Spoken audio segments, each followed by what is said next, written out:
ಓಂ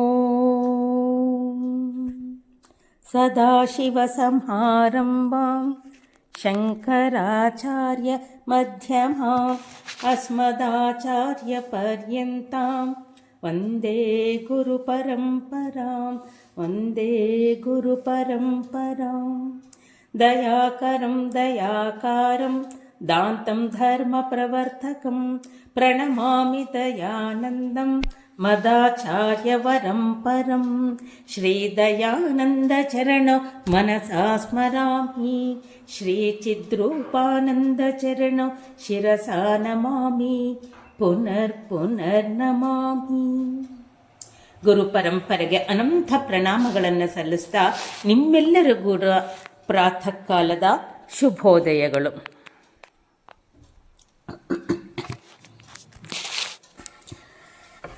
ಅದ್ವೈತ ಮಕರಂದ ಎನ್ನುವಂತಹ ಗ್ರಂಥವನ್ನು ನಾವು ಅಭ್ಯಾಸ ಮಾಡ್ತಿದ್ದೀವಿ. ಲಕ್ಷ್ಮೀಧರ ಕವಿಗಳು ಮೊದಲನೆಯದನ್ನ ಮಂಗಳ ಶ್ಲೋಕವಾಗಿ ಹೇಳಿದ್ದಾರೆ. ಯಾರಾದ್ರೂ ಹೇಳ್ತೀರಾ ಮಂಗಳ ಶ್ಲೋಕವನ್ನ? ಅಕಟಾಕ್ಷ ಕಿರಣ ಚಾಂತ ನಮನ್ಮೋಹಾಬ್ದಯೇ ನಮಃ ಅನಂತಾನಂದ ಕೃಷ್ಣಾಯ ಜಗನ್ಮಂಗಳಮೂರ್ತಯೇ. ಓಕೆ, 7ನೇ ಶ್ಲೋಕವನ್ನ ಹೇಳಿ. ನಹಿ ಭಾವಾದೃತೆ ಸತ್ವಂ ನರ್ತೆ ಭಾನಂ ಚಿತೋಚಿತಃ ಚಿತ್ ಸಂಬಂಧೋಪಿ ನಾಧ್ಯಾಸ ಅದೃತೆ ತೇನಾಹಮದ್ವಯಃ. ಹರಿ ಓಂ. ಇಲ್ಲಿ 2ನೇ ಲೈನನ್ನ ಚಿತ್ ಸಂಬಂಧೋಪಿ ನಾಧ್ಯಾಸಾತ್ ಆದ್ಮೇಲೆ ಋತೆ ತೇನಾಹ ಮಧ್ವಯಂ ಅಂತ ಬರುತ್ತೆ. ಈ ವಿಚಾರವನ್ನು ನಾವು ನಿನ್ನೆ ಮಾಡಿದ್ದೀವಿ ಹಿಂದಿನ ಸತ್ಸಂಗದಲ್ಲಿ.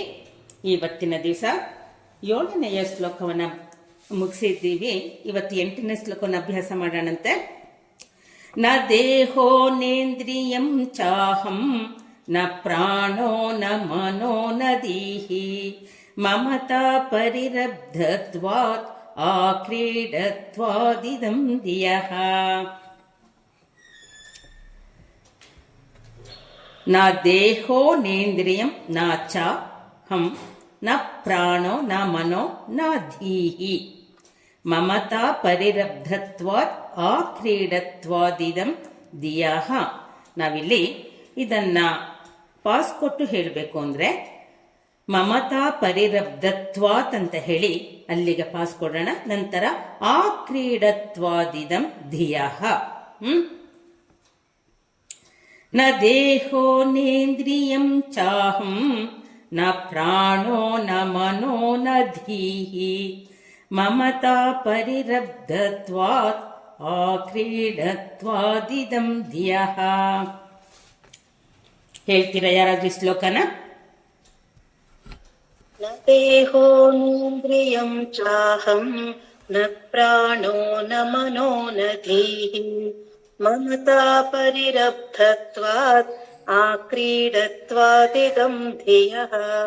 ಓಕೆ ನಮ್ಮ ನ ದೇಹಃ ನ ಇಂದ್ರಿಯಂ ಚ ಅಹಂ ನ ಪ್ರಾಣಃ ನ ಮನಃ ನ ಧೀಹಿ ಮಮತಾ ಪರಿರಬ್ಧತ್ವಾತ್ ಆಕ್ರೀಡತ್ವಾತ್ ಇದಂ ಧಿಯಃ. ನಾನು ದೇಹವಲ್ಲ, ಇಂದ್ರಿಯವಲ್ಲ, ಮತ್ತು ನಾನು ಪ್ರಾಣವೂ ಅಲ್ಲ, ನಾನು ಮನಸ್ಸಲ್ಲ, ನಾನು ಬುದ್ಧಿಯಲ್ಲ. ಆದರೆ ಇವು ಮಮಕಾರದಿಂದ ಕೂಡಿ ಮೋಹಕ್ಕೆ ಒಳಪಟ್ಟು ಪರಿರಬ್ಧತ್ವಾತ್ ಆ ಮೋಹವನ್ನ ಆನಂದಿಸಿಕೊಂಡು ಆ ಕ್ರೀಡತ್ವಾತ್ ಕ್ರೀಡಿಸ್ತಾ ಇದೆ. ಯಾವ ಈ ಇಂದ್ರಿಯಗಳೆಲ್ಲವೂ ಕೂಡ ಮಮಕಾರದಿಂದ ಅವುಗಳೇ ಸತ್ಯ ಎಂದು ಅವುಗಳ ಜೊತೆ ದೇಹಾದಿಗಳು ಆಟವಾಡ್ತಾ ಇದೆ. ಆದರೆ ನನಗೆ ಕಾಣಿಸುತ್ತಿರುವಂಥ ಈ ವಸ್ತುಗಳೆಲ್ಲವೂ ಈ ವಿಷಯಗಳೆಲ್ಲವೂ ಕೂಡ ಇದಂ ಇದು ಇದು ಒಂದು ವಸ್ತು ಎಂದು ದಿಯಃ ನನ್ನಿಂದ ಪರಿಗಣಿಸಲ್ಪಡ್ತಾ ಇದೆ ಅನ್ನುವಂಥ ವಿಚಾರವನ್ನು ಇದರಲ್ಲಿ ಹೇಳ್ತಾ ಇದ್ದಾರೆ. ಆದ್ಮೇಲೆ ನಾವು ಈ ವಿಚಾರವನ್ನು ಅನೇಕ ಗ್ರಂಥಗಳಲ್ಲಿ ನಾವು ತಿಳಿದಿದ್ರೂ ಕೂಡ, ಸಹಜವಾದ ಸರಳವಾದ ವಿಚಾರ ಆದರೂ ಕೂಡ, ನನ್ನ ಅನುಭವಕ್ಕೆ ನಿಲಿಕಿ ವಾಸ್ತವವಾದ ವಿಚಾರವಾದರೂ ಕೂಡ ಈ ಬಗ್ಗೆ ನಾನು ವಿಚಾರವನ್ನು ಮಾಡಬೇಕಾಗಿದೆ.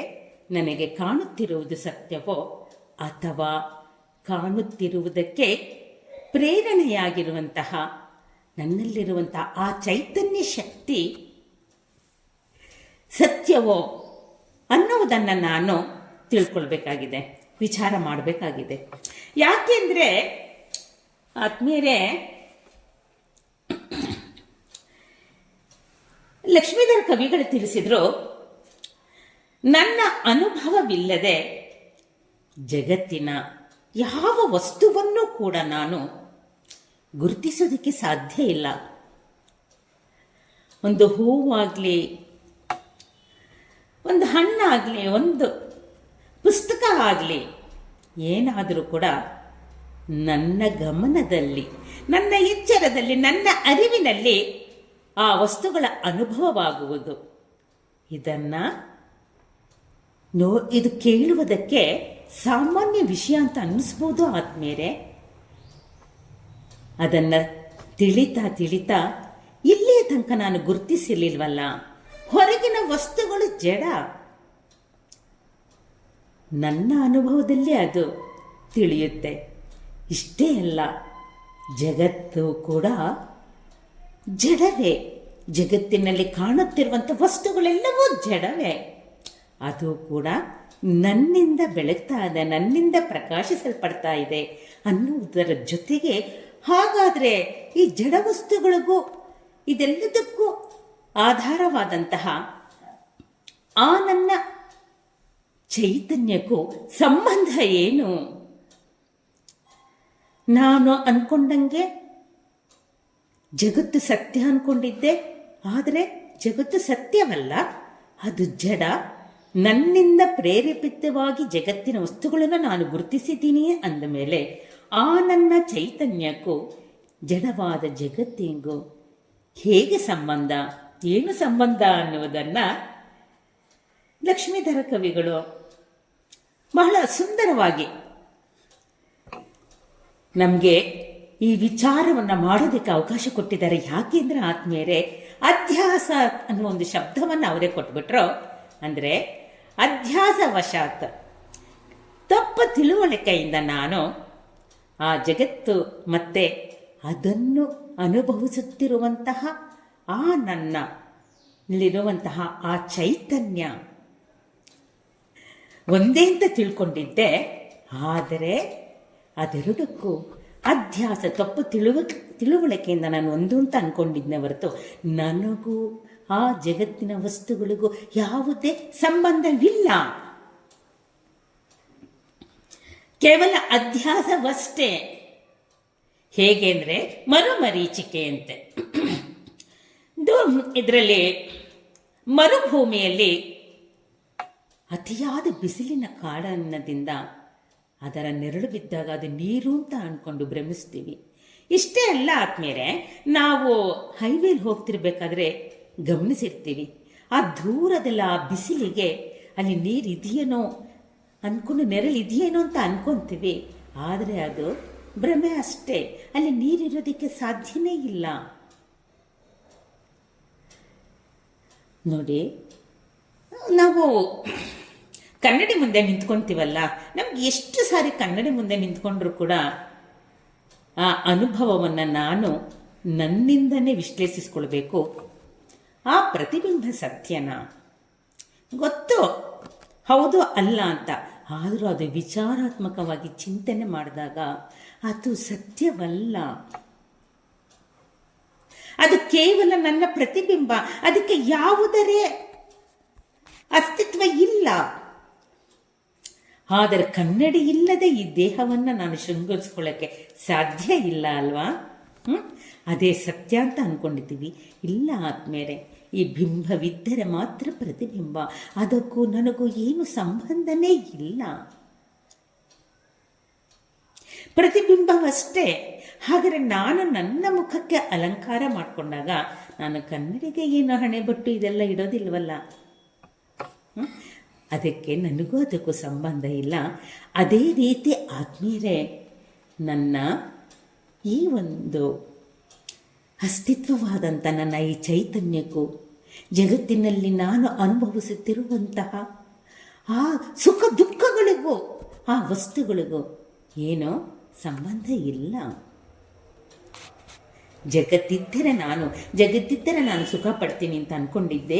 ಈ ವಿಚಾರವನ್ನು ನಮಗೆ ಇನ್ನಷ್ಟು ಸ್ಪಷ್ಟ ಆಗಲಿ ಅಂತ ನೋಡಿ, ಪೇಂಟಿಂಗ್ ಮಾಡೋ ಅಂಥವರು ಕ್ಯಾನ್ವಾಸ್ ಮೇಲೆ ಸುಂದರವಾದ ಚಿತ್ರವನ್ನು ಬಿಡಿಸಿ ಆನಂದಿಸ್ಬೋದು. ಅವ್ರಿಗೆ ನಾವು ಆನಂದ ಪಡ್ತೀವಿ. ಅದು ಅದ್ಭುತವಾದ ಕಲೆ ಆದ್ಮೇಲೆ ಚಿತ್ರಕಲೆಯನ್ನು ಕೂಡ ಎಷ್ಟು ಸುಂದರವಾಗಿ ಆ ಚಿತ್ರವನ್ನು ಬಿಡಿಸಿರ್ತಾರೆ. ಆದರೆ ಆ ಚಿತ್ರಕ್ಕೂ ಚಿತ್ರಗಾರನಿಗೂ ಏನೂ ಸಂಬಂಧ ಇಲ್ಲ. ನಾವು ಇದಕ್ಕಿಂತ ಇನ್ನಷ್ಟು ಸುಲಭವಾಗಿ ಯೋಚನೆ ಮಾಡಬೇಕಾದ್ರೆ ನೋಡಿ, ನಾವು ಫಿಲಮ್ ನೋಡ್ತಾ ಇರ್ತೀವಿ, ಅನೇಕ ಸಂದರ್ಭಗಳು ಬರ್ತವೆ ಚಿತ್ರದಲ್ಲಿ. ಮಳೆ ಬರ್ಬೋದು, ಬೆಂಕಿಯಿಂದ ಸುಡುವಂಥ ಮನೆಯನ್ನೇ ಸುಟ್ಟು ಹೋಗ್ತಿರೋಂಥದ್ದಿರ್ಬೋದು. ಆದರೆ ಸ್ಕ್ರೀನ್ಗೆ ಏನೂ ಆಗೋದಿಲ್ಲ ಅಲ್ವಾ? ಅದು ಒದ್ದೆ ಆಗೋದಿಲ್ಲ, ಸ್ಕ್ರೀನ್ ಸುಡೋದಿಲ್ಲ. ಅದು ಚಿತ್ರವಷ್ಟೇ, ಅದಕ್ಕೆ ಸಂಬಂಧ ಇಲ್ಲ ಅಲ್ವಾ? ಅದೇ ರೀತಿ ಆದ್ಮೇಲೆ ಈ ಜಗತ್ತಿಗೂ ನನ್ನ ಆತ್ಮಸ್ವರೂಪಕ್ಕೂ ಯಾವುದೇ ಸಂಬಂಧ ಇಲ್ಲ.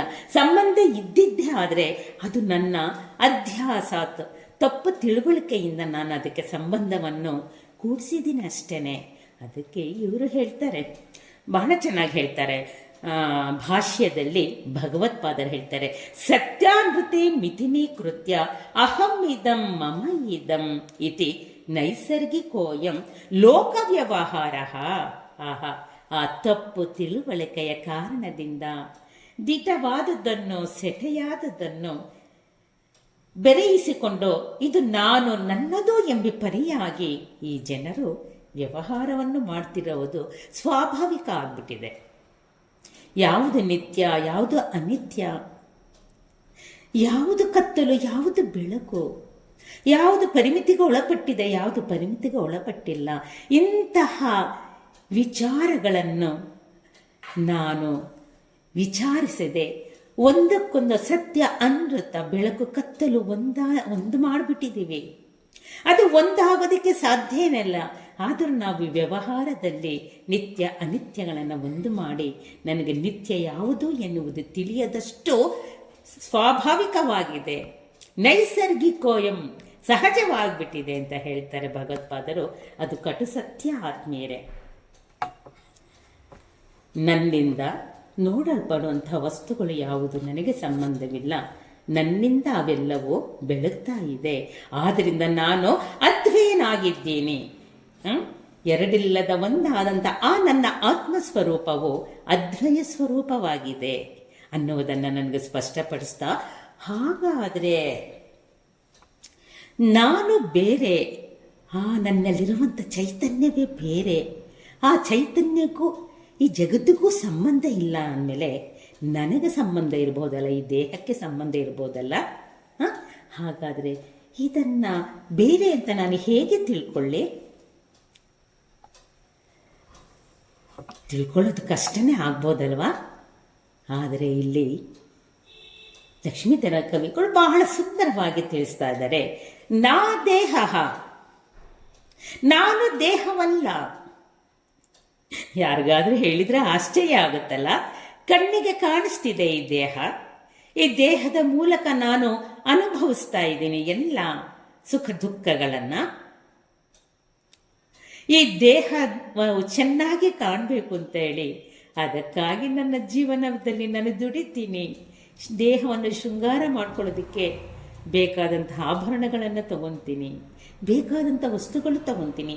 ಹೀಗೆ ಈ ದೇಹವೇ ಸತ್ಯ ಅಂದ್ಕೊಂಡಿರುವಂಥ ನಾನು ದೇಹ ನಾನಲ್ಲ ಅಂತ ಹೇಳ್ತಾ ಇದ್ದಾರೆ. ಹೇಗೆ ಸ್ವೀಕರಿಸೋದು ಇದು? ಶಾಸ್ತ್ರವೂ ಕೂಡ ಹೇಳ್ತವೆ, ಈ ದೇಹದಿಂದಲೇ ನಾನು ಎಲ್ಲವನ್ನು ಅನುಭವಿಸೋದು. ದೇಹ ಒಂದು ಉಪಕರಣ. ಈ ದೇಹದಿಂದ ನಾನು ಏನು ಸಾಧಿಸಬೇಕೋ ಆ ಸಾಧನೆಯನ್ನು ಈ ದೇಹದ ಮೂಲಕ ಮಾಡಬೇಕು. ಅಂದರೆ ಆತ್ಮೀಯರೇ, ಶಾಸ್ತ್ರ ಬಹಳ ಸುಂದರವಾಗಿ ಹೇಳುತ್ತೆ, ಧರ್ಮ ಅರ್ಥ ಕಾಮ ಮೋಕ್ಷಗಳನ್ನು ನೀನು ಸಾಧಿಸಬೇಕಾದ್ರೆ ದೇಹವೆಂಬ ಉಪಕರಣ ಬೇಕೇ ಬೇಕು. ದೇಹವಿಲ್ಲದೆ ನಾನು ಈ ಒಂದು ಮೋಕ್ಷವನ್ನು ಪಡೆಯುವುದಕ್ಕೆ ಸಾಧ್ಯ ಇಲ್ಲ. ಶರೀರ ಮಾಧ್ಯಮ ಖಲು ಮೋಕ್ಷ ಸಾಧನಂ. ಶರೀರವಿಲ್ಲದ ಮೋಕ್ಷವನ್ನು ನಾನು ಪಡೆಯೋದಕ್ಕೆ ಸಾಧ್ಯ ಇಲ್ಲ. ಶರೀರವು ಇದ್ದರೇನೆ ಈ ಒಂದು ಜನ್ಮವನ್ನು ನಾನು ಪಡೆದ ಕಾರಣದಿಂದ ಶರೀರವಿದೆ. ಆ ಶರೀರದ ಮೂಲಕವೇ ನಾನು ಮೋಕ್ಷವನ್ನು ಪಡಿಬೇಕಾಗಿದೆ. ಇದೊಂದು ಉಪಕರಣ ಅಂತ ನನಗೆ ಗೊತ್ತಿಲ್ಲ. ನಾನು ಶರೀರ ಮಾಧ್ಯಮ ಖಲೋ ಭೋಗ ಸಾಧನಂ ಅಂತ ಅಂದ್ಕೊಂಡಿದ್ದೀನಿ. ಆದ್ದರಿಂದ ಇಲ್ಲಿ ನಾನು ದೇಹವಲ್ಲ ಎನ್ನುವುದನ್ನು ವಿಚಾರ ಮಾಡಿ, ಹಾಗಾದ್ರೆ ಹೇಗೆ ವಿಚಾರ ಮಾಡಲಿ? ದೇಹವು ನಶಿಸ್ತಾ ಇದೆ, ಬದಲಾಗ್ತಾ ಇದೆ. ಮೊದಲು ದೇಹ ಇದ್ದಿಲ್ಲ, ಇದೆ, ಬೆಳೆದಿದೆ. ಬೆಳೆದ ನಂತರ ಪ್ರಬುದ್ಧತೆಗೆ ಬಂದಿದೆ. ಬಂದ ನಂತರ ಅದು ತನ್ನಷ್ಟಕ್ಕೆ ತಾನೇ ಕ್ಷೀಣಿಸ್ತಾ ನಾಶವಾಗುತ್ತೆ. ನಾವು ನಮ್ಮ ಮನೆಯಲ್ಲಿರುವಂಥ ಹಿರಿಯರನ್ನು ಅನೇಕರನ್ನು ನೋಡಿದ್ದೀವಿ ಅಲ್ವಾ? ನಾವೇ ನೋಡಿಕೊಂಡ್ರು ಕೂಡ ಮೊದಲು ನಾನು ಹೇಗಿದ್ದೆ? ಮಗುವಾಗಿದ್ದೆ. ನನ್ನ ಗಮನಕ್ಕೆ ಬಂದಾಗ ನನ್ನ ಮಗುವಿನ ತುಂಟತನ ನನಗೆ ಗೊತ್ತಿದೆ, ನಾನು ಏನು ಮಾಡ್ತಿದ್ದೆ ಅಂತ. ನಂತರ ಬೆಳೆಯಿತು. ನಂತರ ದಿನೇ ದಿನೇ ದಿನೇ ಕ್ಷೀಣಿಸ್ತಾ ಬಂತು. ನಂತರ ಈ ದೇಹ ನಾಶ ಆಗುತ್ತೆ. ಹಾಗಾದರೆ ದೇಹದ ಈ ಒಂದು ಬದಲಾವಣೆಯನ್ನು ನೋಡುತ್ತಿರುವವರು ಯಾರು? ನನ್ನ ದೇಹದ ಬದಲಾವಣೆಯನ್ನು ಬೇರೆಯವರಲ್ಲ ಆತ್ಮೀಯರೇ, ನಾನೇ ಗಮನಿಸೋದು. ನನಗೆ ಗೊತ್ತು ಇದೆ ದೇಹ ಹೇಗೆ ಬದಲಾವಣೆ ಆಗ್ತಿದೆ ಅಂತ. ಆದ್ದರಿಂದ ಈ ದೇಹ ನಾಶವಾಗುವುದು ಸಹಜ. ಈ ಎಲ್ಲ ಬದಲಾವಣೆಗಳನ್ನು ನೋಡುತ್ತಿರುವಂಥ ಆ ನನ್ನ ಚೈತನ್ಯವು ಮಾತ್ರ ಸತ್ಯ. ಯಾಕೆಂದರೆ ಬದಲಾಗಿಲ್ಲ ನನ್ನ ಚೈತನ್ಯ. ಬದಲಾಗುತ್ತಿರೋದಕ್ಕೆ ಸಾಕ್ಷಿಯಾಗಿರುವಂತೆ ಈ ನನ್ನ ಚೈತನ್ಯ ಸದಾ ಕಾಲ ಬದಲಾಗದೇ ಇದೆ ಆದ್ಮೇಲೆ. ಅದು ನಾನು. ಈ ಬದಲಾಗುತ್ತಿರುವಂಥ ದೇಹ ನಾನಲ್ಲ. ಈ ವಿಚಾರವನ್ನು ನನ್ನಿಂದ ನಾನೇ ಸ್ಪಷ್ಟ ಮಾಡಿಕೊಳ್ಬೇಕಾಗಿದೆ ಆದ್ಮೇಲೆ. ಅಹಂ ನಾ ದೇಹ.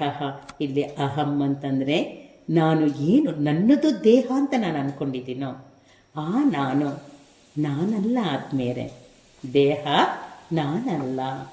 ಗೊತ್ತಾಗ್ತಿದೆ ಇವಾಗ, ನಮಗೆಲ್ಲರಿಗೂ ಸ್ಪಷ್ಟವಾಗ್ತಿದೆ. ಬದಲಾಗುವಂಥ ದೇಹಕ್ಕೆ ನನ್ನ ಸಾಕ್ಷಿತ್ವದಲ್ಲಿ ಸತ್ಯ ಎಂದು ನಾನು ಸ್ವೀಕರಿಸಬೇಕಾಗಿದೆ. ಸ್ವೀಕರಿಸಲೇಬೇಕು. ಅದೇ ರೀತಿ ಇಂದ್ರಿಯಗಳು ನಾನಲ್ಲ ಅಂತ ಹೇಳ್ತಿದ್ದಾರೆ. ಹೇಳ್ತೀವಿ ನಾವು, ನನ್ನ ಕಣ್ಣು, ನನ್ನ ಮೂಗು, ನನ್ನ ಬಾಯಿ, ನನ್ನ ಹಲ್ಲುಗಳು. ಅದು ವ್ಯಾವಹಾರಿಕವಾಗಿ ಹೇಳ್ತೀವಿ. ನಮಗೆ ಹಲ್ಲು ನೋವಿದ್ದಾಗ, ದೇಹದ ಅನಾರೋಗ್ಯ ಇದ್ದಾಗ ಡಾಕ್ಟರ್ ಹತ್ರ ಹೋದಾಗ ಆದ್ಮೇಲೆ ನನ್ನ ಕೈ, ನನ್ನ ಕಾಲು, ನನ್ನ ಕಣ್ಣು ಅಂತ ಹೇಳ್ತೀನಿ ಹೊರತು ನಾನೇ ಕಾಲು, ನಾನೇ ಕೈ ಅನ್ನೋದು ನಾನು ಹೇಳೋದಿಲ್ಲ. ನನಗೆ ಗೊತ್ತಿದೆ, ಹಾಸ್ಯಾಸ್ಪದ ಆಗುತ್ತಾಗಿ ಹೇಳಿದರೆ. ನನಗೆ ಕಾಲು ಇಲ್ಲಿ ನೋವ್ತಿದೆ, ನನ್ನ ಹಲ್ಲು ಇಲ್ಲಿ ನೋವ್ತಿದೆ, ನನಗೆ ಕಣ್ಣು ಕಾಣಿಸ್ತಾ ಇಲ್ಲ. ನನಗೆ ಕಣ್ಣು ಕಾಣಿಸ್ತಿಲ್ಲ, ಬಟ್ ನಾನು ಅಲ್ಲ. ನಾನು ಕಣ್ಣು ಅಲ್ಲ, ನಾನು ಹಲ್ಲುಗಳ ಅಲ್ಲ, ನನ್ನ ಕಣ್ಣುಗಳು.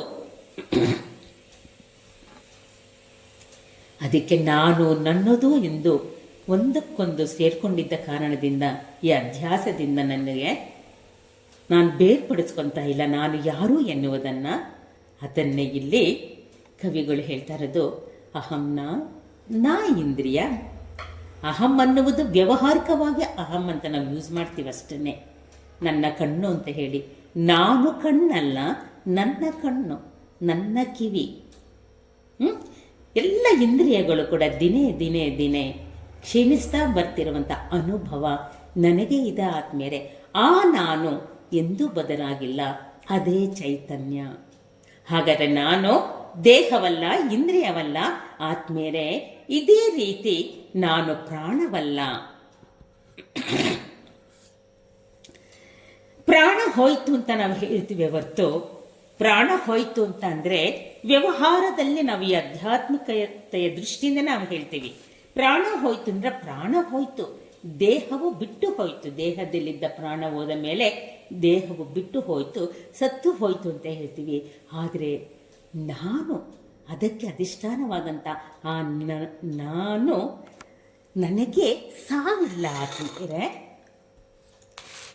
ಆ ಚೈತನ್ಯನಾದಂಥ ಆ ನಾನು ಸರ್ವಗತನಾಗಿದ್ದ ಕಾರಣದಿಂದ ಆ ನನಗೆ ಪ್ರಾಣ ಹೋಯ್ತು ಅನ್ನೋದೆಲ್ಲ, ದೇಹವು ಹೋಯ್ತೆ ಹೊರತು ನಾನು ಹೋಗಿಲ್ಲ. ಆ ಚೈತನ್ಯ ಸದಾ ಇದ್ದೇ ಇದೆ.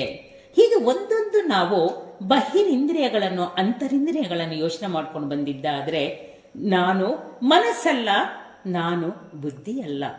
ಹೇಳಿ ಆತ್ಮೇರೆ, ಇಂದ್ರಿಯಗಳ ಮೂಲಕ ಅನುಭವಿಸುತ್ತಿರುವಂಥ ಈ ಮನಸ್ಸಿನಲ್ಲಿ ಚಿತ್ರ ವಿಚಿತ್ರವಾದಂಥ ಸಂಕಲ್ಪ ವಿಕಲ್ಪಗಳು ಸದಾ ಇರ್ತವೆ. ಅದು ನಾನು ಹೇಗೆ ಆಗೋದಕ್ಕೆ ಸಾಧ್ಯ? ಅವುಗಳೆಲ್ಲವನ್ನು ಅರಿಯುತ್ತಿರುವವನು ನಾನು. ಆ ಬದಲಾವಣೆಗಳನ್ನು ಅರಿಯುತ್ತಿರುವಂತಹ ಆ ನನ್ನ ಚೈತನ್ಯಕ್ಕೆ ಇದರ ಈ ಇಂದ್ರಿಯಗಳ ಆಟಕ್ಕೆ ನಾನು ಸಾಕ್ಷಿಯಾಗಿದ್ದೇನೆ ಹೊರತು ಇಂದ್ರಿಯಗಳು ನಾನಲ್ಲ. ಅಂತರಿಂದ್ರಿಯಗಳಿಲ್ಲದೆ ಈ ಜೀವನವು ನಡೆಯುವುದಿಲ್ಲ ಆದ್ಮೇಲೆ. ಆದರೆ ಅವೆಲ್ಲಕ್ಕೂ ಕೂಡ ನನ್ನ ಅಧಿಷ್ಠಾನದಲ್ಲಿ ಬೆಳಗುವಿಕೆಯ ಹೊರತು ಸ್ವತಃ ಇದು ನನ್ನ ಮನಸ್ಸು, ಇದು ನನ್ನ ಮನಸ್ಸಿನಲ್ಲಿ ಇಂಥ ವಿಚಾರ ಬಂತು ಹೋಯ್ತು ಎನ್ನುವುದನ್ನು ಅರಿಯುತ್ತಿರೋನು ನಾನೇ ಹೊರತು ಮನಸ್ಸಲ್ಲ. ಎಷ್ಟು ಚಿತ್ರ ವಿಚಿತ್ರದಿಂದ ವ್ಯವಹಾರ ನಡೀತಿದೆ ಅಲ್ವಾ? ಅದು ವೈಭವೋಪೇತವಾಗಿ ಜೀವನವು ಸತ್ಯ ಅಂತ ನಾನು ಅನ್ಕೊತಾ ಇದ್ದೀನಿ. ಈ ಇಂದ್ರಿಯಗಳಿಲ್ಲದೆ ನಾನಿಲ್ಲ ಅಂತ ಅನ್ಕೊಂಡಿದ್ದೆ. ಆ ಇಂದ್ರಿಯಗಳಿಲ್ಲದೆ ಜೀವನವನ್ನು ನಡೆಸ್ತಿರೋರು ಎಷ್ಟು ಜನ ಇಲ್ಲ. ಕಣ್ಣಿಲ್ಲದೆ, ಕಿವಿ ಇಲ್ಲದೆ, ಕಾಲಿಲ್ಲದೆ, ಕೈ ಇಲ್ಲದೆ. ಹೇಳಿ ಆತ್ಮೀಯರೇ, ಮನಸ್ಸಿನಲ್ಲಿ ಎಷ್ಟೋ ಜನಕ್ಕೆ ಆಲೋಚಿಸುವಂಥ ಶಕ್ತಿ ಇಲ್ಲ. ಮನಸ್ಸಿಗೆ ಗೊತ್ತಿಲ್ಲ ಅದು ಮನಸ್ಸು ಅಷ್ಟೇ. ಇಂದ್ರಿಯಗಳ ಮೂಲಕ ಆ ಒಂದು ವಿಷಯಗಳನ್ನು ತಲುಪುವಂತಹ ಮನಸ್ಸು. ಆದರೆ ಆ ಮನಸ್ಸಿಗೂ ಇಂತಹ ವೃತ್ತಿಗಳೇ ಎಂದು ತಿಳಿಸುವಂಥ ಬುದ್ಧಿಯೂ ಕೂಡ ನಿಶ್ಚಯ ಮಾಡಬಹುದು. ಆದರೆ ಆ ಬುದ್ಧಿಯಲ್ಲಿ ಇಂತಹದೇ ವಿಷಯಗಳನ್ನು ತಿಳಿಯುವಂತಹ ಚೈತನ್ಯ ನನ್ನಲ್ಲಿದೆ. ಅದೇ ಆತ್ಮಸ್ವರೂಪ. ಆ ಆತ್ಮತತ್ವದಿಂದಲೇ ಈ ವ್ಯವಹಾರವೆಲ್ಲವೂ ಜಗತ್ತಿನ ಜೊತೆ ನಡೀತಾ ಇದೆ.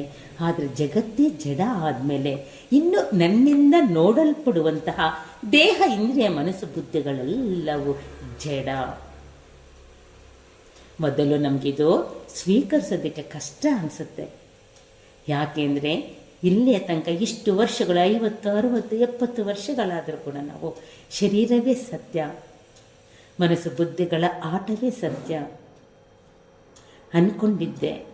ನನಗೆ ಇಷ್ಟ ಬಂದಂಗೆ ವ್ಯವಹರಿಸ್ತಿದ್ದೆ, ವ್ಯವಹಾರ ಮಾಡ್ತಾ ಇದ್ದೇನೆ ಈವಾಗಲೂ. ಆದರೆ ಅದು ಆ ಒಂದು ದೇಹದ ಕ್ರಿಯೆಯಷ್ಟೇ, ಮನಸ್ಸು ಬುದ್ಧಿಗಳ ಕ್ರಿಯೆಯಷ್ಟೇ. ಅಹಂ ಕರ್ತ, ಅಹಂ ಭೋಕ್ತ, ನಾನೇ ಮಾಡ್ತಿರೋದು ನನ್ನಿಂದಲೇ ಎನ್ನುವ ಯಾವ ಅಹಂಕಾರವಿದೆಯಲ್ಲ, ಅದು ಆ ಒಂದು ನನ್ನ ದೇಹದ ಜೊತೆ ಸೇರಿ ಆಡುತ್ತಿರುವಂಥ ಕ್ರೀಡೆ. ಎಷ್ಟು ಚೆನ್ನಾಗಿ ಹೇಳ್ತಾರೆ ನೋಡಿ. ಮಮತಾ ಪರಿರಬ್ಧತ್ವಾತ್ ಆ ಕ್ರೀಡತ್ವಾತ್ ಇದಂ ದಿಯಃ. ಆಹಾ, ಮಮತಾ ಅಂದರೆ ಮೋಹ, ಆಸೆ, ಇವುಗಳ ಜೊತೆ ಇವುಗಳನ್ನ ಪರಿರಬ್ಧತ್ವ ಆಲಂಗಿಸಿಕೊಂಡಿದ್ದೀನಂತೆ. ಈ ಮೋಹವನ್ನ, ಈ ದೇಹಾದಿಗಳೆಲ್ಲವೂ ಮೋಹದ ಜೊತೆ ಮೋಹವನ್ನ, ಆಸೆಯನ್ನ ಆಲಂಗಿಸಿಕೊಂಡು ಕ್ರೀಡಿಸ್ತಾ ಇದೆಯಂತೆ. ಇಂತಹ ವಿಚಾರ ಹೇಳ್ತಿದ್ದಾರೆ ನೋಡಿ, ಕವಿಗಳಲ್ವ ಅವರು. ಅದಕ್ಕೆ ಇದರಲ್ಲಿ ಹೇಳ್ತಾರೆ, ಹೌದು, ಜಗತ್ತಿನ ಜಡ ವಸ್ತುಗಳು, ಜಗತ್ತೇ ಜಡವಾದಂಥ ದೇಹ ಮನಸ್ಸುಗಳೆಲ್ಲವೂ ಕೂಡ ಅದು ಜೊತೆ ಸೇರಿ, ಆ ವಿಷಯಗಳ ಜೊತೆ, ಆ ಸಂಸಾರದ ಜೊತೆ ಸೇರಿ ಆನಂದ ಈ ದೇಹದಿಂದಲೇ, ಈ ಅಂತರಿಂದ್ರಿಯಗಳಿಂದಲೇ ಆಗ್ತಿದೆ ಅಂತ ಕ್ರೀಡಿಸ್ತಾ ಇದೆ, ಆಲಿಂಗಿಸಿಕೊಂಡು ಕ್ರೀಡಿಸ್ತಾ ಇದೆಯಂತೆ. ಅದಕ್ಕೆ ಭಗವತ್ಪಾದರು ಹೇಳ್ತಾರೆ, ಸಂಪದಃ ಸ್ವಪ್ನ ಸಂಕಾಶಃ ಯೌವನಂ ಕುಸುಮೋಪಮಂ ವಿದ್ಯುಚ್ಚಂಚಲಂ ಆಯುಷ್ಯಂ ತಸ್ಮಾತ್ ಜಾಗ್ರತ ಜಾಗ್ರತ. ಈ ಒಂದು ಸಂಪತ್ತು, ಆಸ್ತಿ, ಅಂತಸ್ತು ಇದೆಲ್ಲವೂ ಸ್ವಪ್ನದಂತೆ. ನಿನ್ನ ಯೌವನವೂ ಕೂಡ ಕುಸುಮದಂತೆ. ಹೂವು ಹೇಗೆ ನಿನ್ನೆ ಇದ್ದಿಲ್ಲ, ಇವತ್ತಿದೆ, ನಾಳೆ ಇರೋದಿಲ್ಲ. ನಿನ್ನ ಜೀವನವೂ ಅಷ್ಟೇ. ನಿನ್ನ ಈ ರೀತಿಯಾದಂತಹ ಜೀವನವು ವಿದ್ಯುತ್ ಚಂಚಲ, ಆಯುಷು ಕ್ಷಣ ಮಾತ್ರವಷ್ಟೇ. ಇಂತಹ ದೇಹಾದಿಗಳನ್ನು ನೀನು ಪಾಶಕ್ಕೆ ಸಿಕ್ಕಿಕೊಂಡು ನೀನು ಕ್ರೀಡೆಯಲ್ಲಿ ತೊಡಗಿದೆಯಲ್ಲ, ಆದರೆ ನನಗೂ ಇದಕ್ಕೂ ಸಂಬಂಧವಿಲ್ಲ. ಕಾಲ ಕ್ರೀಡತಿ ಗಚ್ಚತ್ಯಾಯು ತದಪಿನ ಮುಂಚ್ಯತೆ ಆಶಾವಾಯು. ಆ ಒಂದು ಆಸೆ ಎಂಬ ಬಿರುಗಾಳಿಯಲ್ಲಿ ನೀನು ಸಿಲುಕಿ ಕ್ರೀಡಿಸ್ತಾ ಇದೆಯಾ? ಆತ್ಮೀಯರೇ, ನಿಧಾನವಾಗಿ ನಾನು ವಿಚಾರ ಮಾಡಿದ್ದೆ ಆದರೆ ಶನೈ ಮತ್ತೆ ಮತ್ತೆ ಕಟು ಸತ್ಯವಲ್ವ. ನಾನು ಇಲ್ಲಿಯ ತನಕ ನಾನು ಯಾರು ಎಂದು ತಿಳಿಯುವುದೇ ಇರೋದಕ್ಕೆ ಕಾರಣ ಈ ದೇಹಾದಿಗಳನ್ನು ನಾನು ಆಸೆಯ, ಮೋಹದ, ಬಂಧು ಬಾಂಧವರ, ಸ್ನೇಹಿತರ ವಿಷಯಗಳ ಜೊತೆ ಸತ್ಯವೆಂದು ಅದರ ಜೊತೆ ಒಂದಾಗಿದ್ದೇನೆ. ಅದಕ್ಕೆ ಇಲ್ಲಿ ಲಕ್ಷ್ಮೀಧರ ಕವಿಗಳು ಹೇಳ್ತಿದ್ದಾರೆ, ನಾ ದೇಹ ನಾ ಇಂದ್ರಿಯ ನಾ ಪ್ರಾಣ ನಾ ಮನಃ ನಾ ದೇಹಿ. ಇದೆಲ್ಲ ನಾನಲ್ಲ, ಇದು ಯಾವುದು ಅಲ್ಲ. ನೀನು ಏನು ಸುಖ ದುಃಖಗಳಲ್ಲಿ ಒಂದಾಗಿದ್ದೀಯೋ, ಏನು ಅವು ಸತ್ಯವೆಂದು ಅದರ ಜೊತೆ ಆಟವಾಡಿಕೊಂಡ ಆನಂದ ಅದೇ ಅಂತ ಅಂದ್ಕೊಂಡಿದೆಯೋ, ಇಲ್ಲ, ಅದೆಲ್ಲವೂ ನನ್ನಿಂದ ಇದಂ ಅದೆಲ್ಲವೂ ಇದು ಅದು ಕೂಡ. ದೇಹವೂ ಕೂಡ ಒಂದು ವಸ್ತುವಿನಂತೆ, ಕಲ್ಲು ಮಣ್ಣು ಅಂತೆ. ಈ ದೇಹವೂ ಕೂಡ ಈ ಪುಸ್ತಕದಂತೆ ಜಡ ವಸ್ತು. ಆತ್ಮೀಯರೇ, ದೇಹ ಮನಸ್ಸು ಬುದ್ಧಿಗಳೆಲ್ಲವೂ ಕೂಡ ಜಡ. ಅವುಗಳ ಮೂಲಕ ನಡೆಯುತ್ತಿರುವಂತಹ ಕ್ರೀಡೆಗೆ ನಾನೇ ನನ್ನ ಅರಿವಿನಿಂದಲೇ ಅದು ತಿಳಿಯಲ್ಪಡ್ತಾ ಇದೆ. ಆದರೆ ಆ ನನ್ನ ಆತ್ಮಸಾಕ್ಷಿಯನ್ನು ಧಿಕ್ಕರಿಸಿ ಮನಸ್ಸು ಬುದ್ಧಿಗಳು ತನ್ನ ಆಸೆಗಾಗಿಯೇ, ಅಧಿಕಾರಕ್ಕಾಗಿ, ತನ್ನ ಶೋ ಆಫ್ಗಾಗಿ ಜೀವನವನ್ನು ನಡೆಸ್ತಾ ಇದೆ. ಅದು ಸತ್ಯವೆಂದ್ಕೊಂಡಿದ್ದೆ, ಇಲ್ಲ, ಅದೆಲ್ಲವೂ ಕೂಡ ಮಿಥ್ಯೆ, ಭ್ರಮೆ, ಅಧ್ಯಾಸದಿಂದ ನೀನು ಸತ್ಯ ಅಂದ್ಕೊಂಡಿದ್ದೆ. ಇಲ್ಲ, ಅದೆಲ್ಲದೂ ನನ್ನಿಂದ ಅದೆಲ್ಲವೂ ದೃಶ್ಯವಾದದ್ದು. ಅದೆಲ್ಲದಕ್ಕೂ ಸಾಕ್ಷಿಯಾಗಿ ದೃಕ್ ನಾನಿದ್ದೇನೆ. ನನ್ನಿಂದ ಅದೆಲ್ಲವನ್ನು ತಿಳಿಯಲ್ಪಡ್ತಾ ಇದೆ. ನನಗೂ ಅದಕ್ಕೂ ಸಂಬಂಧ ಇಲ್ಲ. ಅಂತಹ ಆ ನನ್ನ ಸ್ವರೂಪವನ್ನು ನಾನು ತಿಳಿದಿದ್ದೆ. ಆದರೆ ಆ ಸತ್ಯದ ದರ್ಶನ, ಆತ್ಮದರ್ಶನ, ಆತ್ಮ ಸಾಕ್ಷಾತ್ಕಾರ ಎನ್ನುವ ಆ ನನ್ನ ಚೈತನ್ಯದ ಅರಿವು, ಆ ಎಚ್ಚರ ನನಗೆ ಯಾವಾಗ ಉಂಟಾಗುತ್ತೋ ಅದೇ ಮೋಕ್ಷ, ಅದೇ ಅದ್ವೈತ. ನಾನೇ ಅದ್ವೈತೆ, ಎರಡಿಲ್ಲದ ಒಂದಾದಂಥ ಆ ಸತ್ಯ ಸ್ವರೂಪವೇ ನನ್ನ ಸ್ವರೂಪ. ಆದ್ಮೇಲೆ ಅದಕ್ಕಾಗಿ ಮತ್ತೆ ಮತ್ತೆ ವಿಚಾರ ಮಾಡಿ, ಜಡವಾದಂತಹ ಈ ಜಗತ್ತು ಸತ್ಯವಲ್ಲ, ಜಡವಾದಂತಹ ನನಗೆ ಬಹಳ ಹತ್ತಿರವಾದಂಥ ಪ್ರಿಯವಾದಂತಹ ಈ ಶರೀರ ಮನಸ್ಸು ಬುದ್ಧಿಗಳು ಕೂಡ ಸತ್ಯವಲ್ಲ. ಅದೆಲ್ಲದಕ್ಕೂ ಅಧಿಷ್ಠಾನವಾದಂಥ ಸಾಕ್ಷಿ ರೂಪೆ ಮಾತ್ರ ಸತ್ಯ ಎನ್ನುವುದನ್ನು ತಿಳಿರಿ ಅಂತ ಹೇಳಿ ಮತ್ತೆ ಈ ಒಂದು ಶ್ಲೋಕದಲ್ಲಿ ಲಕ್ಷ್ಮೀಧರ ಕವಿಗಳು ಬಹಳ ಸರಳವಾಗಿ ತಿಳಿಸಿದ್ರು ಕೂಡ ಅದನ್ನೇ ಭಗವತ್ಪಾದರು ತಮ್ಮ ಎಲ್ಲ ಕೃತಿಗಳಲ್ಲೂ ತಿಳಿಸ್ತಾರೆ. ಇರುವುದು ಅದೇ ವಿಚಾರ ಆದಮೇಲೆ ನನಗೆ ಅಡ್ಡಿಯಾಗಿರುವುದು ಕೂಡ ದೇಹವೇ. ದೇಹಾದಿಗಳ ಮೇಲೆ ಇರುವಂತಹ ಬಂಧು ಬಾಂಧವರ ಆಸ್ತಿ ಅಂತಸ್ತುಗಳ ಮೇಲೆ ಇರುವಂತಹ ಮೋಹ,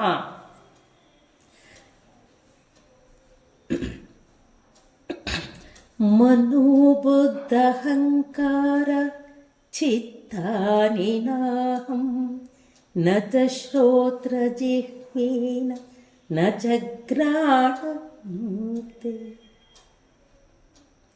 ಹೇಳ್ತಿದ್ದಾರೆ ತಮ್ಮ ನಿರ್ವಾಣ ಶತಕಮಲ್ಲಿ ಭಗವತ್ಪಾದರು ಹೇಳ್ತಾರೆ, ಮನೋ ಬುದ್ಧ ಅಹಂಕಾರ ಚಿತ್ತಾನಿ ನಾಹಂ ನ ಚ ಪ್ರಾಣ. ನಾನು ಪ್ರಾಣವಲ್ಲ, ಮನಸ್ಸಲ್ಲ, ಬುದ್ಧಿ ಅಲ್ಲ, ಏನು ನಾನು? ಚಿದಾನಂದ ರೂಪ ಶಿವೋಹಂ ಶಿವೋಹಂ. ನಾನು ಇದು ಯಾವುದೂ ಅಲ್ಲ, ನಾನು ಚಿದಾನಂದ ಸ್ವರೂಪನು. ಅಂತಹ ಆ ನನ್ನ ಸ್ವರೂಪದ ಅರಿವನ್ನು ನಾನು ಈ ರೀತಿ ವಿಚಾರದಿಂದ ತಿಳಿದಾಗ ವ್ಯವಹಾರವು ಜಗತ್ತಿನಲ್ಲಿ ನಡೀತಾ ಇರುತ್ತೆ, ಈ ದೇಹದ ಜೊತೆ ನಡೀತಾ ಇರುತ್ತೆ. ಆದರೆ ದೇಹ ನಾನಲ್ಲ, ಈ ದೇಹವಿರುವುದು ಧರ್ಮಾರ್ಥ ಕಾಮ ಮೋಕ್ಷಕ್ಕಾಗಿ ಇದೆ. ದೇಹವಿರುವುದು ಜೀವನದ ಸಾರ್ಥಕತೆಗಾಗಿ, ಜೀವನದ ಸಾಧನೆಯನ್ನು ಜೀವನದಲ್ಲಿ ಸಾಧನೆಯನ್ನು ಮಾಡ್ತಾ ಮಾಡ್ತಾ ನನ್ನ ಗುರಿ ಈ ದೇಹ ಬಂದಿರುವುದು ಕೂಡ ಮೋಕ್ಷವನ್ನು ಹೊಂದಿ ಮತ್ತೊಮ್ಮೆ ಜನ್ಮವನ್ನು ಪಡೆಯದೆ ಸಾರ್ಥಕವಾಗುವಂತೆ ಆದ್ಮೇಲೆ ಅದಕ್ಕೆ ಅವರು ಇದೇ ಅರ್ಥವನ್ನು ಬರುವಂತಹ ಭಗವತ್ಪಾದರು ತಮ್ಮ ಆತ್ಮಪಂಚಕಂ ಅದ್ವೈತ ಪಂಚರತ್ನವನ್ನು ತಿಳಿಸ್ತಾರೆ.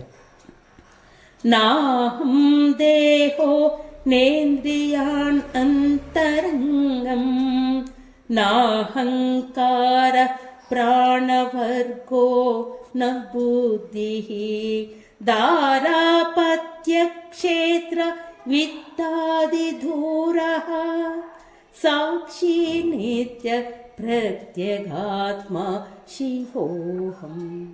ಸಾಕ್ಷಿ ನಿತ್ಯ ಪ್ರತ್ಯಗಾತ್ಮ ಶಿವೋಹಂ ಶಿವೋಹಂ ಶಿವೋಹಂ ಶಿವೋಹಂ ಶಿವೋಹಂ. ಏನು ವ್ಯತ್ಯಾಸ ಇಲ್ಲ ಅಲ್ವಾ ಭಗವತ್ಪಾದರು ತಿಳಿಸ್ತಾ ಇರೋದಕ್ಕೂ ಲಕ್ಷ್ಮೀಧರ ಕವಿಗಳು ತಿಳಿಸಿದ್ದಕ್ಕೂ? ನಾನು ದೇಹವಲ್ಲ, ಇಂದ್ರಿಯಗಳಲ್ಲ, ಮನಸ್ಸಲ್ಲ, ಅಹಂಕಾರವಲ್ಲ, ಪ್ರಾಣವಲ್ಲ, ಬುದ್ಧಿಯಲ್ಲ. ಇಷ್ಟೇ ಅಲ್ಲ ಆದ್ಮೇಲೆ ನನ್ನ ಮನೆ, ನನ್ನ ಬಂಧುಗಳು, ನನ್ನ ಆಸ್ತಿ, ನನ್ನ ಸ್ನೇಹಿತರು, ನನ್ನ ಮನೆಯವರು ಅಂದುಕೊಂಡು ಇಲ್ಲಿಯ ತನಕ ಏನು ವ್ಯವಹರಿಸ್ತೀನೋ ಅದು ನಾನಲ್ಲ. ಹೇಳ್ತಾರೆ, ಹೆಂಡತಿ, ಮಕ್ಕಳು, ಹೊಲ, ಗದ್ದೆ, ಧಾರಾಪತ್ಯ ಕ್ಷೇತ್ರ ವಿತ್ತಾದಿ ದೂರ. ದಾರ ಅಂದರೆ ಹೆಂಡತಿ, ಮಕ್ಕಳು, ಹೊಲ, ಹಣ ಎಲ್ಲದಕ್ಕೂ ದೂರವಾಗಿರುವವನು ನಾನು. ನನಗೂ ಅದಕ್ಕೂ ಯಾವ ಸಂಬಂಧವೂ ಇಲ್ಲ. ಅವುಗಳಿಂದ ಸುಖ ದುಃಖಗಳನ್ನು ಅನುಭವಿಸುತ್ತಿರುವುದು ದೇಹಾದಿಗಳು. ಎಲ್ಲವನ್ನು ನೋಡುತ್ತಿರುವಂಥ ನಾನು ಮಿಥ್ಯನಾಗಿದ್ದೇನೆ. ಆಹಾ, ಆ ನನ್ನೊಳಗೆ ಇರುವಂಥ ಆ ಆತ್ಮವೇ ಸಾಕ್ಷಿ ಸ್ವರೂಪ, ಅದೇ ಶಿವ, ಅದೇ ನಾನು. ಅವುಗಳೆಲ್ಲವನ್ನು ಹರಿಯುತ್ತಿರುವಂಥ ಆ ನಾನು ಏನು? ಆ ನನ್ನನ್ನು ನಾನು ಏನು ಅಂತ ತಿಳಿದರೆ ನನಗೆ ಆ ಆತ್ಮಾನಂದವು ದೊರೆಯೋದು ಸಾಧ್ಯ ಅನ್ನುವುದನ್ನು ಮುಂದಿನ ಶ್ಲೋಕದಲ್ಲಿ ಬಹಳ ಸುಂದರವಾಗಿ ಹೇಳ್ತಾರೆ. ಆ ಎಲ್ಲದಕ್ಕೂ ಅಧಿಷ್ಠಾನವಾದಂತಹ ಆ ನನ್ನ ಚೈತನ್ಯದ ಇರುವಿಕೆಯ ಅರಿವನ್ನು ಹೇಗೆ ನಾನು ಸ್ಪಷ್ಟವಾಗಿ ತಿಳ್ಕೊಳ್ಬೇಕು? ಇಲ್ಲಿಯ ತನಕ ಅಹಂ ಇದಂ ಅನ್ನುವುದನ್ನು ನಾನು ಒಂದಾಗಿ ತಿಳಿತಿದ್ದೆ. ಇವಾಗ ಸ್ಪಷ್ಟ ಆಯಿತೋ? ನಾನು ಚೈತನ್ಯ ಸ್ವರೂಪ, ಇದಂ ಅನ್ನುವುದು ಜಡವಸ್ತು, ನನಗೂ ಇದಕ್ಕೂ ಯಾವುದೇ ಸಂಬಂಧ ಇಲ್ಲ.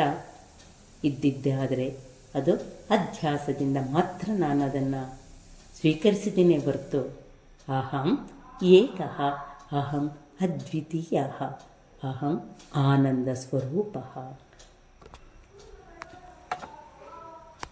ಆ ಅಹಮ್ಮನ್ನು ಲಕ್ಷ್ಮೀಧರ ಕವಿಗಳು ಏನು ಕರೀತಾರೆ, ಇನ್ನಷ್ಟು ನಮಗೆ ಸುಲಭವಾಗಿ ಅದನ್ನು ಮುಂದಿನ ಶ್ಲೋಕದಲ್ಲಿ ಹೇಗೆ ಅರ್ಥ ಮಾಡಿಸ್ತಾರೆ ಎನ್ನುವುದನ್ನು ಮುಂದಿನ ಕ್ಲಾಸಲ್ಲಿ ನಾವು ವಿಚಾರ ಮಾಡೋಣಂತೆ. ಓಂ ಪೂರ್ಣಮದಃ ಪೂರ್ಣಮಿದಂ ಪೂರ್ಣಾತ್ ಪೂರ್ಣಮುದಚ್ಯತೆ ಪೂರ್ಣಸ್ಯ ಪೂರ್ಣಮಾದಾಯ ಪೂರ್ಣಮೇವಾವಶಿಷ್ಯತೆ. ಓಂ ಶಾಂತಿ ಶಾಂತಿ ಶಾಂತಿ. ಹರಿ ಓಂ. ಶ್ರೀ ಗುರುಭ್ಯೋ ನಮಃ. ಹರಿ ಓಂ. ಭೋಲೋ ಸದ್ಗುರುನಾಥ್ ಮಹಾರಾಜ್ ಕಿ ಜೈ. ಸ್ವಾಮಿ ಚಿದ್ರೂಪಾನಂದ ಸರಸ್ವತಿ ಜಿ ಕಿ ಜೈ. ಸ್ವಾಮಿನಿ ಸುವೇದಾನಂದ ಮಾತಾಜಿ ಕಿ ಜೈ. ಓಂ ತತ್ಸತ್. ಎಲ್ಲರಿಗೂ ಧನ್ಯವಾದಗಳು. ಜೈ ಶ್ರೀ ದಯಾನಂದ.